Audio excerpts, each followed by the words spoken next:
We get to meet up with some Park Center High School students and how they're doing for the upcoming season. We'll also get to see the side of the US Open and what it was before. But first, we're going to recap the shocking losses and the amazing win at Wimbledon. This is the road to the US Open.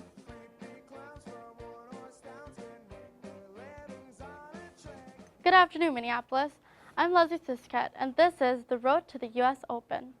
Thanks for tuning in today for the very first episode. The U.S. Open is right around the corner, but first, let's take a look at some Wimbledon highlights. Here's the first rounds with Rafael Nadal, looking to come back from his injury last year against Steve Darcis of Belgium. Hoping Nadal would finish this match quick and strong, was upsetted by the underdog. Darcy is beating him in 3 straight sets. Another upset at Wimbledon took place during the second round, where Roger Federer loses to Sergei Sarkozy of Ukraine in 4 sets with a final tiebreak of 7-5. Stepping away from the men, defending champ Serena Williams, another upset at Wimbledon, loses to Sabine Leszczyński of Germany. Serena drops the last 4 games in the 3rd set, and Leszczyński wins 6-2, 1-6, 6-4. Leszczyński then moves on to the finals, where she later loses to Marion Bartoli. It's a heartwarming story for Andy Murray in Great Britain. After experiencing a heartbreaking loss last year to Federer, he comes back this year strong, beating everyone and getting all the way to the finals against Novak Djokovic. This year was Andy Murray's at 2013 Wimbledon. He is the Brit that finally ended the 77-year-long drought for a British man to win at Wimbledon. He gains that title by beating the world's ranked number 1. It appears that Andy Murray is on a hot streak as we inch closer to the Open, a tournament with a very rich history. Since 1978, the tournament has been played on acrylic hard courts at the USTA Billie Jean King National Tennis Center in Flushing Meadows, Queens, New York. Flushing Meadows is one of the premier sporting events in the world. Not only is it the venue to the US Open tournament, it's home to New York Mets Citi Field. In 1939 and 1964, Flushing Meadows were the grounds for the New York World's Fair.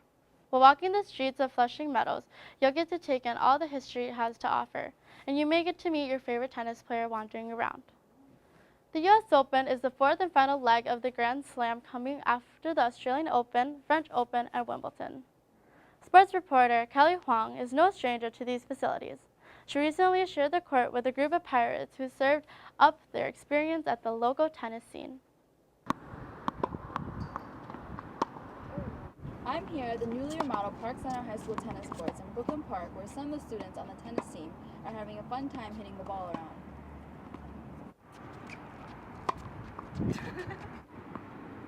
I think with new courts it brings kind of a positive energy, like we want to actually play on the courts.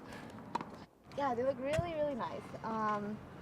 We got them done last year, and we have more courts now, so more people can come play with us.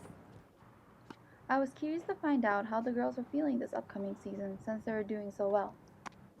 This upcoming season, I look forward to definitely improving my own game. Beating the same people that I beat last year and going to sections for the 2nd year in a row. I also had the chance to ask Alex Pilevong how it feels to be the boys' varsity number 1 player for the past 6 years now. It feels pretty great because I get to go against a lot of challenges, and most times I'll probably lose, but it's still a good experience. Since it was around the corner, I had to ask if they were excited for the US Open. Really excited. I can't wait to see Andy Murray win again. Definitely, so I can see Nadal and Federer on the semis or finals. To be honest, I don't watch it, so sure. It looks like it's going to be a great season of tennis for the Park Center Pirates. If you have a chance at all, come watch them play this fall. This is Kelly Huang signing off. Back to you, KMB TV. Thank you for that, Kelly. Okay, when we come back, we'll update you on the latest US Open news. Stay tuned.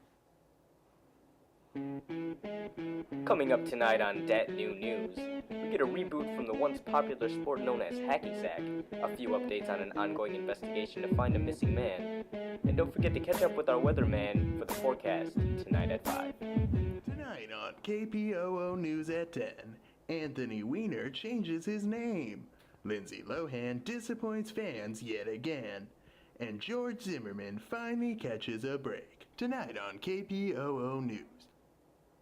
Welcome back to the road to the U.S. Open on KMB TV. A lot of early exits for Americans at this year's Wimbledon. In fact, it's been 10 years since an American has won any Grand Slam title.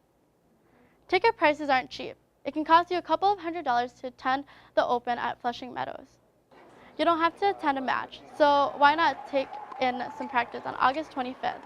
That's where you can see the many world-class tennis stars getting ready, practicing, warming up for the opening day at the tournament. The best part of it, it's free. Gates open at 11 a.m., but the seats do fill up fast, so get there early. Not willing to fly out to New York to experience this massive occasion?